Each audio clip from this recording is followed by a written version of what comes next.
احلم ده الحلم اللي مجرد حلم حياة، احلم ده الحلم طوق نجاة، احلم ده الحلم اللي مجرد حلم حياة، احلم ده الحلم طوق نجاة.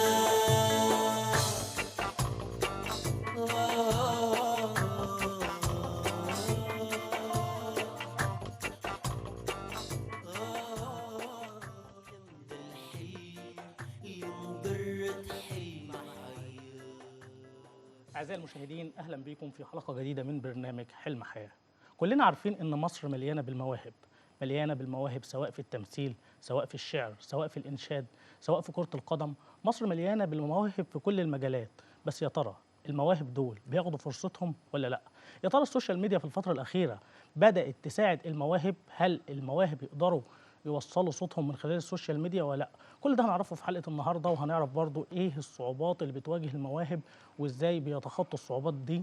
كل ده هنعرفه في حلقة النهاردة مع المواهب الشابة اللي مشرفيني ومنوريني في الاستوديو، الشباب الطموح المجتهد، الشباب اللي عندهم حلم وبيسعوا عشان خاطر حلمهم وبيجتهدوا وعندهم إصرار وعزيمة، وبيقولوا دايما بالإصرار والعزيمة هتحقق اللي بتتمناه. الشباب اللي مشرفني في حلقة النهاردة الشباب الطموح المجتهد، الشاب المتميز، الفنان الصاعد البدري محمد. أهلا وسهلا يا مرحبا بحضرتك. بك يا استاذ، يا مرحبا بك استاذ احمد. نورت وشرفت برنامج حلم حياة. مرحبا بك يا باشا، شرفنا بوجودك.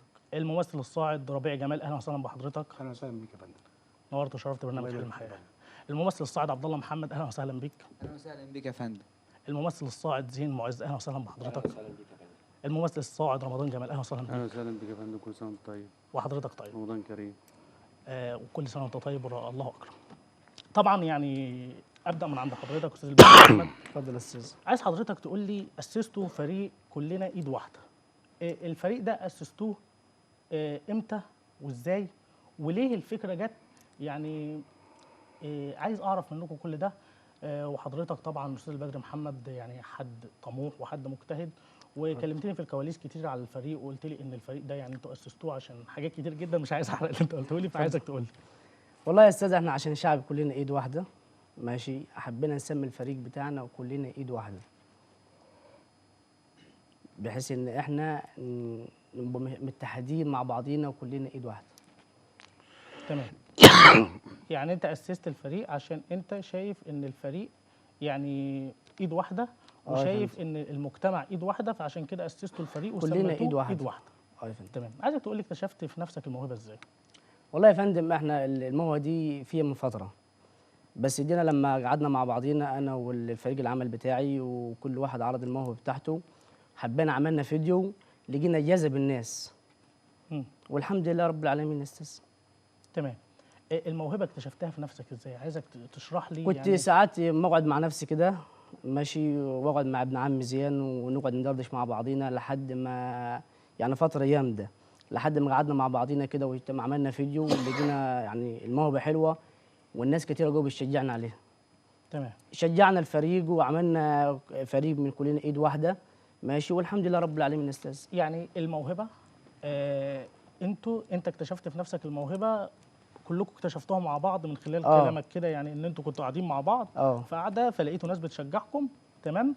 واكتشفتوا وقلتوا نعمل حاجه مع بعض فعلا. تمام.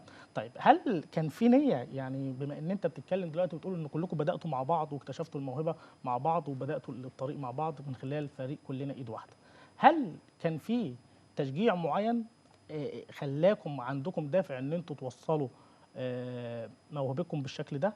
وهل كان في نيه اساسا للتمثيل ولا لا؟ لا والله يا فندم، احنا لما قعدنا مع بعضينا ماشي وكل واحد اكتشف موهبته، لقينا يعني الناس كتير بتشجعنا عن الفكره دي. فاهم حضرتك؟ لقينا الشجيع، الناس كلها بتشجعنا. ما فيش حد منتقدنا في المجال. مفيش حد بينتقد. ما فيش حد منتقدنا في المجال. هنيجي للانتقاد ده بس بعد ما ننتقل الاستاذ ربيع جمال. استاذ ربيع، دلوقتي يا استاذ ربيع، استاذ البدري قال ان انتم يعني حابين ان انتم توصلوا فكره معينه، تمام، واكتشفتوا الموهبه مع بعض وبداتوا مع بعض. عايزك تقولي نوعيه الفيديوهات اللي بتقدموها. الفيديوهات اللي انا بقدمها حضرتك بنسلط الضوء على قضايا المجتمع وبنحاول نناقشها ونساعد فيها الشباب، لان الشباب هم اساس النهوض بالدوله وهم الاساس. فسيادتك انا بحارب الفساد على قدر المستطاع، يعني لان شايف الشباب بيتدمر. فمعنى كده ان الشباب يتدمر والشباب غير واعي، معنى كده البلد لا، هو بتقوم بشباب. الشباب ما فيش حاجه اسمها الشباب غير واعي، هو ربما تقصد بعض الشباب، بعض الشباب بيبقى بعض الشباب غير واعي او عنده مثلا عدم درايه او الكلام ده. فانتم بتحاولوا ان انتم بالشكل التمثيلي او بالشكل الفني ان انتم توصلوا فكره معينه. ايه الفيديوهات اللي عملتوها مثلا وحسيتوا ان هي يعني عملت صدى؟ والله اقول لك حضرتك يا فندم، احنا عملنا فيديوهات طبعا بتشرح الشباب اللي هو سيء في اسلوبه وغير واعي، من طريقه طبعا الشابو اللي بيشربه والحاجات اللي هي نازله المخدرات والكلام ده كله. فتشوف الواحد عنده 20 سنه او اكتر او اقل، تتلاقاه ضايع في الضياع. ممكن لا مؤاخذه بالكلمه من طريقه شرب الشابو ده والحاجات دي توجهه لطريق تاني خالص. يعني ما بيبقاش واعي، اولا بيبقى في حاله ما عندوش اي نضج ولا اي فهم ولا اي درايه باي شيء لمده مثلا يومين او 3. وبذلك يا فندم ان يكون الانسان ايه، بص ممكن طريقه شرب الشابو ده يوصل الناس حضرتك انه ممكن يقتل والده، يقتل والدته، يمشي في سكه مش كويسه. يعني انت بتوصل وبتقول الفيديوهات اللي انتوا بتعملوها تمام، بنوعد فيها. بنشوف ان في سلبيات سلبيات في بعض الاحيان، فاحنا بنسلط عليها بحيث ان لا احنا بنعالج القضيه دي. بنحاول نعالج سيادتك القضيه. السؤال المهم، اتفضل، هل الفن فعلا بيعالج القضايا ولا الفن للترفيه فقط؟ يعني مثلا دلوقتي انا ممكن من خلال عمل فني او من خلال فيديو معين اعالج قضيه ولا صعب؟ لا طبعا. طبعا. ليه صعب؟ ليه؟ هو الفنانين دول مش بره الشعب، وكلهم مع بعضهم وكله في نفس القضايا وكله عنده نفس المشاكل. فاحنا بنقول الوجه استفاده ان الناس اللي هي ما عندهاش وعي او مثلا تستفيد من شوف مسلسل، شوف ده، شوف لقطات دي، شوف ده، يستفيد منه. وفي نقطه ثانيه برضه عايز اتكلم سيادتك فيها برضه على الهوا كده مباشر. اتفضل. دلوقتي في مشكله في اغلبيه البلد، يعني الشباب مثلا في منهم بعض متدمر الا ما رحم ربي. فدلوقتي بتكلم في مشكله الزواج. الزواج يا فندم دلوقتي وعاملين عليها فيديوهات برضه. عاملين عليها فيديوهات. انا عايز اساعد الناس دي. نسبه الانوثه ارتفعت، ونسبه الطلاق ارتفعت، ونسبه البطاله ربنا يسع الحال فيها. كتر خير اللي معاه 5 عيال محيرينه. فدلوقتي الراجل مع بنت انا راح اتقدم ليها او لابني، عايز مني مهر او عشاء من حوالي يعني 150 او 200 الف جنيه مبدئيا خالص. من الحاله تحت المتوسط يبدا من 75 80 الف، ويتراوح معاك سيادتك لغايه 200 الف جنيه. يجي كاتب جايمه بنص مليون بالكلام ده. طب الشاب دلوقتي هيدفع 150 الف جنيه مهر ولا هيجهز شقته هو عشان يجوز؟ الموضوع ده لو هنتكلم فيه هنحتاج حلقه كامله. لا فعلا والله مش احنا حابين نوصل فكره للناس بس يعني برضه عليه. ده في المجتمع واحنا بنسلط الضوء على الحاجات دي سلبيات. او كل هدفنا هنرجع نتكلم برضه في السلبيات والزواج، بس اسمح لي برضه انتقل للاستاذ عبد الله محمد. استاذ عبد الله، عايزك تقول لي، شايف المواهب الشباب ممكن توصل دلوقتي ولا صعب؟ ممكن توصل حضرتك. يعني شايف الشباب ممكن يوصلوا دلوقتي ولا صعب خالص؟ ده ممكن يوصلوا. الشاب بيعمل ايه عشان يوصل موهبته؟ الشاب ممكن عشان يوصل موهبته عن طريق السوشيال ميديا. عن طريق السوشيال ميديا والكلام من ده والفيديوهات ويجاهد شويه في فيديوهات يعني عن طريق السوشيال ميديا. كلام جميل جدا. استاذ زين معز، شايف دلوقتي السوشيال ميديا يعني عن زمان، يعني زمان دلوقتي بالسوشيال ميديا تقدر توصل موهبتك بسهوله ايا كانت الموهبه، ولا صعب عن زمان؟ لا دلوقتي سهل عن زمان. دلوقتي اسهل عشان السوشيال ميديا. اسهل. تمام. يعني انت دلوقتي بتنصح اي حد موهوب يتجه للسوشيال ميديا؟ يتجه للسوشيال ميديا. بتستغل السوشيال ميديا ازاي؟ بنستغلها في مثلا في المشاكل عندنا في الصعيد. ماشي. بالنسبه مثلا ان احنا في المشاكل كتيره، فاحنا ممكن ننصح الناس ماشي بالنسبه للفيديوهات اللي احنا بنعملها دي، وبالنسبه للمواهب اللي احنا عندنا. المحتوى المحتوى ممكن يعني امتى المحتوى بيجيب مشاهدات عاليه جدا؟ هل بسبب التصوير والامكانيات العاليه في التصوير، ولا بسبب الفكره؟ لا، بسبب الفكره واللي انت عايز توصله. يعني انا دلوقتي لو عندي فكره كويسه شايف انها هتجيب مشاهدات وهتعمل صدى وهتلاقي قبول من الناس. بسبب الفكره نفسها، مش التصوير. بس هو يعني بسبب الفكره الفكره نفسها مش بسبب التصوير. لا بسبب الفكره نفسها. لو تصوير باي تصوير انت هتصور، بس اهم حاجه الفكره. اهم حاجه الفكره توصلها هي للناس. اللي بيسمع او اللي بيستعلم عن الفيديو يبقى يكون يعني يمتحن من الكلام اللي احنا بنعمله او من الفيديو اللي احنا بنقدمه. تمام. طب عايزك تقول لي يا استاذ رمضان، انتوا بتصوروا بتليفونات عاديه، ولا بتصوروا بكاميرات احترافيه، ولا بتصوروا بايه؟ والله احنا بنصور بتليفون تمام ماشي، وبنصور بكاميرات برضو. معانا الباشمهندس مينا سمير برضو، يعني بيجي الراجل وبينحي لنا الفيديو كويس واحنا بنعرضه. يعني انتوا بتشتغلوا بالاثنين؟ بالاثنين، كاميرات احترافيه وتليفونات. تمام. يعني دلوقتي بتقول لاي حد من المواهب اللي عايز يبدا ممكن يبدا بتليفون عادي ويصور وهيلاقي رواج؟ اكيد يصور بتليفون عادي ويلاقي رواج، بس يكون الموهبه بتاعته مقدمه يعني بنسبه يعني حتى ل 70 80%، بس يكون يعني في امتحان للشخص نفسه اللي بيسمع يعني يرتكز بيها. بخصوص انه يبقى عنده موهبه. شايف التمثيل موهبه ولا دراسه؟ لا، موهبه. التمثيل موهبه. تمام. شايف الموهبه دي محتاجه برضو الواحد يثقلها بالدراسه، ولا ممكن يتم الاكتفاء بالموهبه فقط لا غير؟ لا، بالموهبه فقط لا غير. وبرضه يعني في يعني عندنا احنا بنمتحن حاجات، يعني الفيديوهات اللي احنا بنقدمها في الواقع. ده واقع حاصل يعني عندنا فعلا. حكايه الطار ودي كله ده واقع فعلا حضرتك عندنا في الصعيد. فاحنا بنقدم المشهد ده ليه؟ ان يعني معلش في الكلمه، لو انت اتحطيت في موقف زي كده تطلع منه باسلوب حلو، تتراجع عنه باسلوب حلو. يعني تطلع منه باسلوب حلو وما تتعصبش. يعني المشاكل ما لهاش اول عن اخر، يعني فلوس بتضيع وناس بتضيع وبهدل لك اقل حاجه سنه ونص برضه في الزرع وفي الدنيا وفي الدين، وفلوس يعني مش بقول لك يعني بعدد كبير. تمام. فاحنا بنقدم دي عشان الناس بس يعني تسمع لما يرجع في تسلطوا الضوء على قضايا المجتمع. بالظبط كده.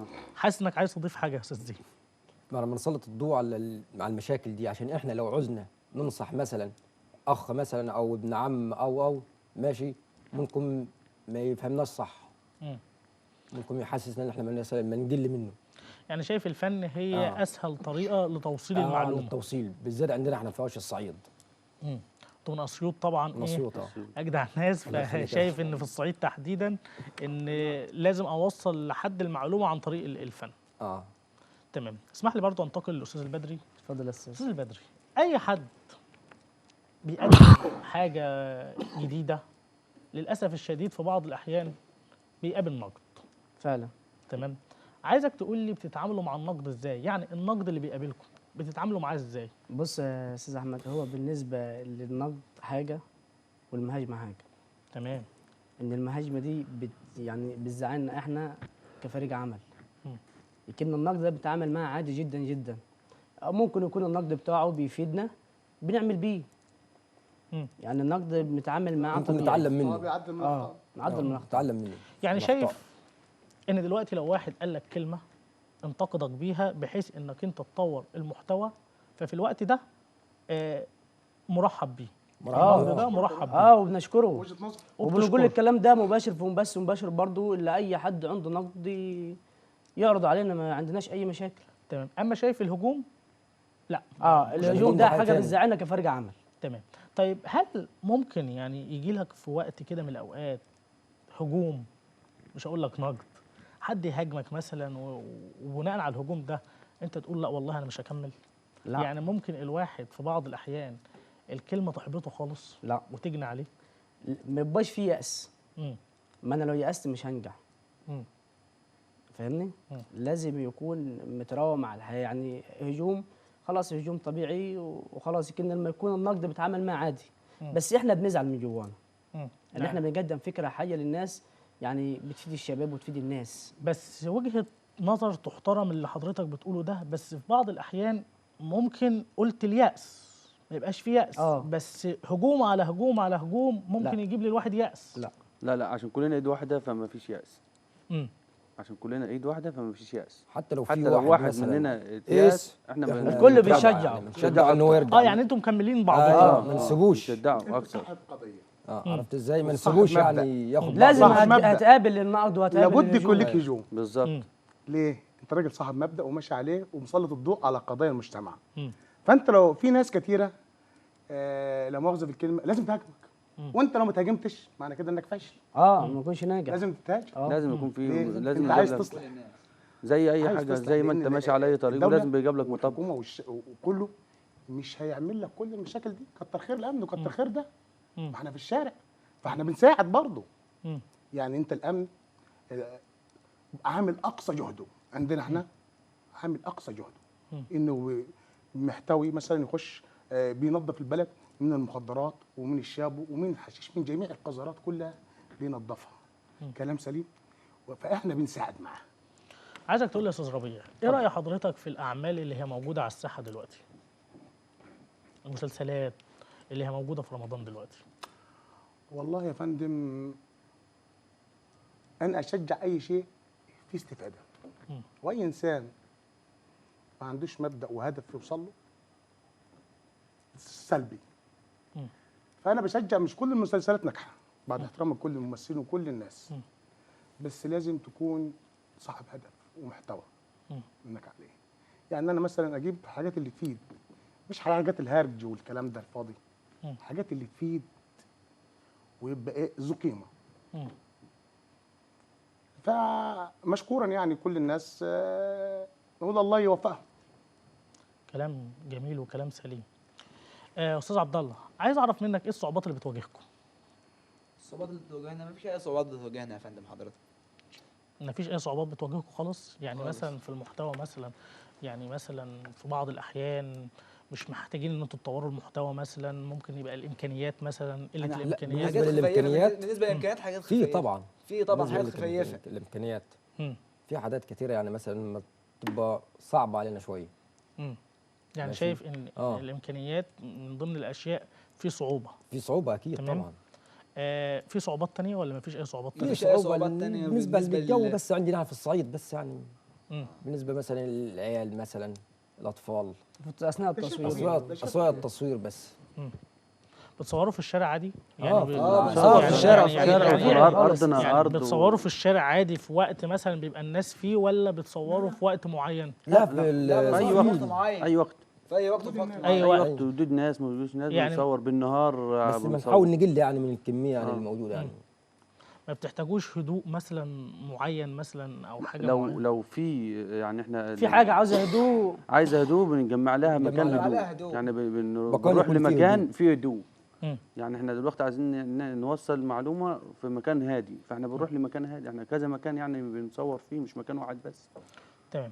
استاذ رمضان، لو هتوجه رساله للمواهب الشباب اللي هم يعني في بدايه الطريق وربما بيتملك منهم اليأس والاحباط، هتقول لهم ايه؟ اقول لهم اللي عنده موهبه وشايفه ان هي هتفيد الناس ما يكسلش او ما يحبطش، يقدم نفسه. السوشيال ميديا سهل كل حاجه. سهل كل حاجه لاي حد. لو تليفون صغير تصور وتنزل على السوشيال ميديا. وطالما موهبتك ان انت هتفيد الناس، قدمها. ليه مكسل او ليه قاعد او ليه ساكت على نفسك؟ كلام جميل جدا. ومن هنا طبعا بنوجه رساله: اي حد عنده حلم، اي حد عنده هدف، اتمسك بحلمك وخلي هدفك ده قدامك واعمل حسابك انك تحققه. خلي هدفك يعني ده طريق ليك يعني يساعدك انك توصل للي انت بتتمناه. خلي عندك اصرار وخلي عندك عزيمه، وطول ما انت عندك اصرار وطول ما انت عندك عزيمه هتحقق اللي انت بتتمناه. ما تخليش حد يحبطك، ما تخليش حد يخليك تيأس وتقول لا انا مش هكمل. لو حد احبطك وخلاك يئست فهو وصل اللي هو عايزه. في ناس في بعض الاحيان ربما بتهاجم عشان خاطر تدمر الشخص. الكلمه في بعض الاحيان ممكن تكون تدمير وممكن تكون نجاه، فخلي الكلمه ليك نجاه حتى لو كانت سلبيه. خلي الكلمه تحفزك وخلي الكلمه تديك دافع انك تطلع لقدام. استاذ البدري، اتفضل. لو هتوجه رساله لصناع الاعمال الفنيه هتقول لهم ايه؟ صناع الاعمال الفنيه والله هنشكر الناس اللي كلها، ونشكر الناس اللي هي محترمه بتسمعنا، ماشي.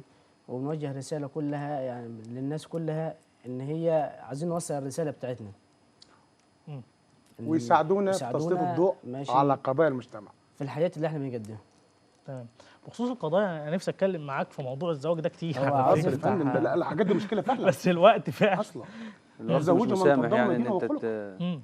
سيدنا النبي قال كده صلى الله عليه وسلم. هو والسلام. عليه الصلاه والسلام. هو للاسف الشديد، للاسف الشديد انت اتكلمت ان العنوسه زادت وان الطلاق زاد، وللاسف برضه معاهم الخيانه زادت. كل ده بسبب للاسف الشديد، للاسف الشديد ان الجواز بقى تجاره. اه يعني بقى دلوقتي ادفع تشيل، انا اسف صح في التعبير. صح. اه لا صح تمام. برضه وبعد احترام لسيادتك الشديد، برضه الازهر الشريف ليه دور.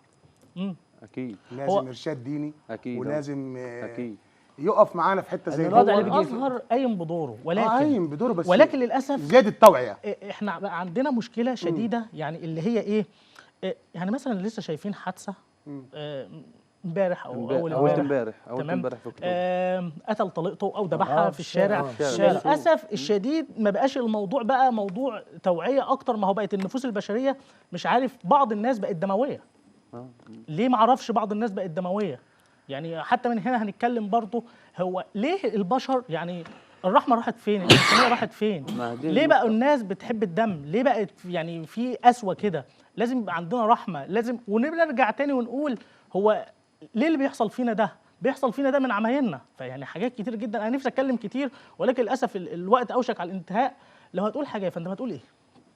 انا حاسس كده انك عايز تقول حاجه. أنا عاوز أقول الكميه حاجة. بتاعت يعني بص، يعني الاساس في كل المشوار ده كله، الاساس مم. المخدرات. مم. اه سيدنا النبي صلى الله عليه وسلم قال لك من شرب الخمر قتل وسرق وزنى. دي الاساس. انا بناشد الشرطه والله يساعدهم ويقويهم على اللي هم فيه، يشددوا اقصى قوانين العقوبه على من يتعاطى مع المكيفات. يعني يعني انت اتفضل. شايف ان مثلا هو كلامك جميل أساس. طبعا، هي الشرطه طبعا أساس. والامن قايم بدوره، قايم بس بدوره شايف يا ان عايز قانون يبقى رادع، بتطالب بقانون رادع اللي هم بيتعاطوا هم المخدرات أساس او الفساد. بيتاجروا اشد المخدرات. اكتر الفساد يعني بيزيد اشد ليه؟ اكتر. لان سيادتك ده بياخد ده، الشاب بيتلف. واحنا بلدنا قايمه ايه؟ قايمه على الشباب. في بلد من غير شباب، في بيت من غير عمدان.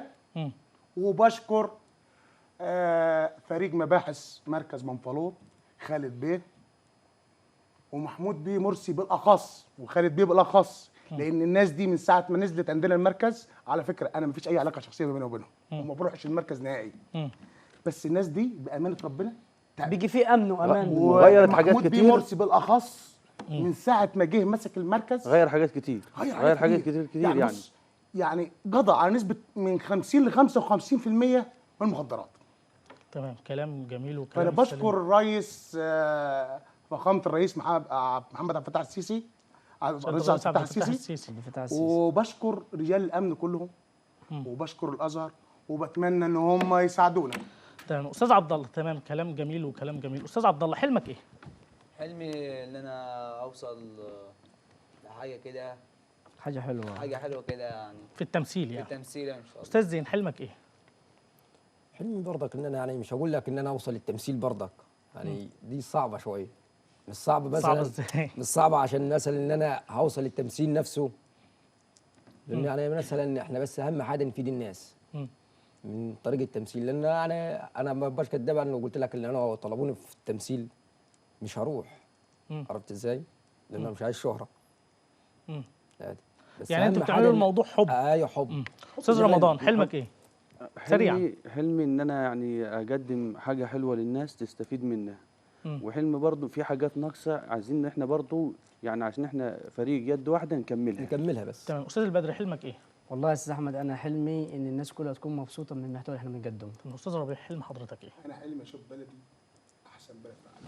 ان شاء الله ربنا شباب يحقق، بلدي. ان شاء الله ربنا يحقق احلامكم جميعا، وشرفتونا ونورتونا في برنامج حلم شرفنا حياه. بيك يا استاذ احمد، والله العظيم. ربنا يحفظكم. كل سنه وانت طيب. وحضرتك طيب والف خير. اعزائي المشاهدين، كنتم معنا في برنامج حلم حياه، وانتظرونا ان شاء الله في الحلقات القادمه.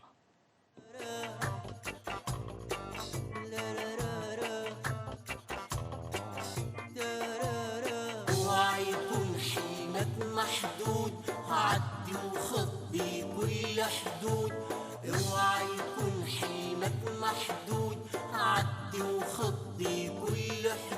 احلم احلم ده الحلم لمجرد حلم حياة، احلم ده الحلم طوق نجاة. وقد هل نور